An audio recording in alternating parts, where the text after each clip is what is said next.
This is Heels Section 119's After the Bell with Marlena. So put on your big girl panties because it's about to go down. You should do your job. That's what I'm trying to say. You should do your job because it's your job. Because you're the person standing there doing that thing. So just do it. Do the shit out of it. Why wouldn't you? So if you pay attention or you listened to Heel Section 119 last week, you'll notice that I took a week off from After the Bell. But fear not, I'm right back at it again. Hello and welcome to episode 6 of After the Bell, the extra content podcast for Heel Section 119. What's good, fam? It's Marlena, and I'll be your captain on the ship of dreams. If you're new to After the Bell, it's pretty simple. It is a verbal shit show about professional wrestling and the things that bother me about it. It follows my regular show, Heel Section 119, which is always available here on Spreaker.com, on demand, every Saturday night after 11 p.m. Or you could listen to us live starting at 9 p.m. on Saturdays. The choice is yours. Let's get right into it. The first topic I'm touching base on is an expansion from a discussion on Heel Section 119 last week. We were discussing WrestleMania, and a fan page for Roman Reigns insisted on bringing Roman's daughter into their conversation. The one thing I absolutely fucking detest are fans who bring the families of the professional wrestlers, especially their children, into discussions regarding the product. To me, children are a no-fly zone. You don't talk about another person's children regardless of the context. Now, I'm not a parent myself. I have no intention or interest in becoming a parent. It's just not for me. I don't hide that truth from anyone. That being said, however, I know that there are some things that you just don't do. I am one of those people who is not afraid of saying things that'll potentially offend someone simply because I don't have a filter. That, paired up with the fact that I don't give a solitary fuck, usually would mean I would broach subjects that are a bit more controversial, and just because. I won't touch the kids thing. I won't. I won't touch that with a 20-foot pole. This goes for wrestlers who have had their children in storylines as well. Here's the thing. That is not for you to judge. These children see wrestling from a side that we never will see it from. The mass majority of us are not children of professional wrestlers, especially not WWE wrestlers. And if we were, we would be under a lot more scrutiny. I cannot stand when people feel entitled enough to take stabs at absolutely everything. These kids are not for your personal entertainment.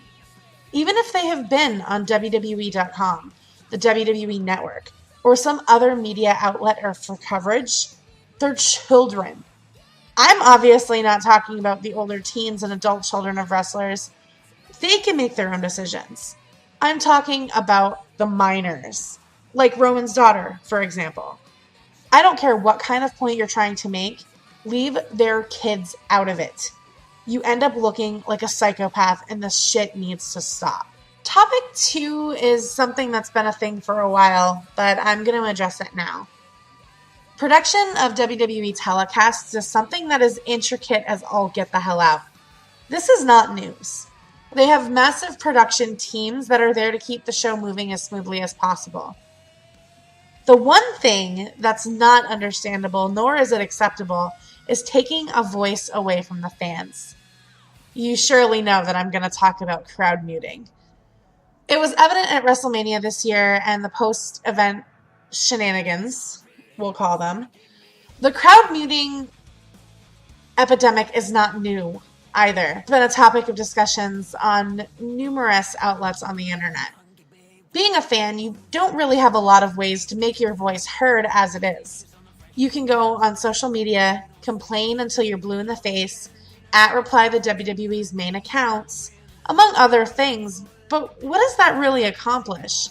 It doesn't do a whole hell of a lot, and they're not going to change their entire brand of entertainment to appease a small number of fans.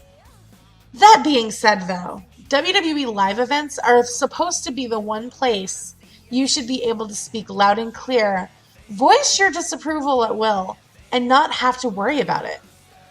Just know that if the WWE does not think your opinion is going to put their brand over, there's a good possibility you're going to be silenced there too. Let the fans have their voice. These are the fans that pay your bills. Without them, the WWE would cease to exist, like many other promotions that have fallen into obscurity. It is a disingenuous move by the WWE to do this, and really portrays the fans in a backhanded way. So they're booing your golden boys and not eating out of the palm of your hand. Build off of it. Don't hit mute and pretend that it didn't happen. You look like assholes, and nobody likes an asshole. Get it together. The third topic is actually one that came up during a discussion I was having with Candace from the Squared Circle Button podcast. Being a female wrestling fan, or a female sports fan in general, comes with a lot of stigma around it. It doesn't matter if you're watching football, soccer, baseball, professional wrestling, hockey, rugby. If you have a vagina, you're subject to extra bullshit from male fans. One thing that absolutely grates me more than anything in the world is the whole, quote, "Why don't you prove you're a fan?" Hey guy, why don't you suck my dick? Prove that. I can't tell you the amount of times I've been asked to prove that I enjoy a sport, especially with something like wrestling. Here's a little newsflash for you. It is not that uncommon for women to enjoy sports, or professional wrestling for that matter. I've been a fan of sports my entire life pretty much, and wrestling has been the most consistent. Obviously, I enjoy others. Hockey, more than one person should. It goes with the territory of Canadian roots. And football is my third sport of choice. I've had people come at me demanding to know my, quote, credentials as a fan because surely you only watch because so-and-so is hot. Let me preface this by saying I have absolutely no interest in banging wrestlers. None. I'm happily married. Even before I was in a long-term committed relationship, though, that thought never crossed my mind. Hey, maybe if I'm a super fan of this person, I can totally fuck them. There are names for people like that, and I'm not going to let that define me. I've watched professional wrestling since I was a toddler. I've been exposed to sports in some caliber the majority of my life. Just because I have female parts does not mean I only watch wrestling because someone's hot. I'm not a shallow piece of misandristic shit. I could waste my time with a lot less evasive stuff in the name of vanity. I shouldn't have to prove my worth to a total stranger because they feel entitled to know why I enjoy something that I enjoy and happen to be a female. How about you do us both a favor and euthanize yourself so there is no fear whatsoever of your unmerited misogyny spreading further.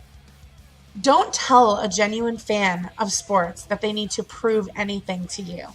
You are not that important, you entitled prick. So go jump into a bathtub with a plugged-in toaster oven. By the way, I still can read a box score and tell you everything that happened in that football game you watched and still don't understand. The same goes for wrestling statistics in the 1990s. Suck on that. I may have missed last week, but you'd never know it, would you? These three topics get me into an absolute uproar, so they had to be discussed. I would like to take a second to give a quick shout out to Candace from the Squared Circle Button podcast. I'm going to toss up a link in the description so you can check out her channel. Her podcast is a mix of gaming and wrestling, co-hosted with her boyfriend Andrew, so give them a subscribe and a like and tell them that Marlena from Heel Section 119 sent you. With that being said, if you haven't done so already, Heel Section 119's weekly broadcast is now live on demand on the official Spreaker.com page, so go and have a listen to that.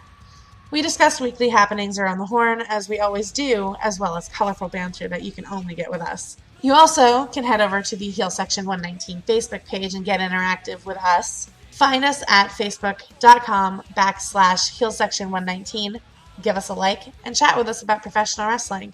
You can also talk to me there about what pisses you off about the sport, and it could be featured here on this podcast. We're not that scary, so let's chat. For Heel Section 119, this has been After the Bell. As always, I'm Marlena, and I will be back next week with more brouhaha for your listening pleasure.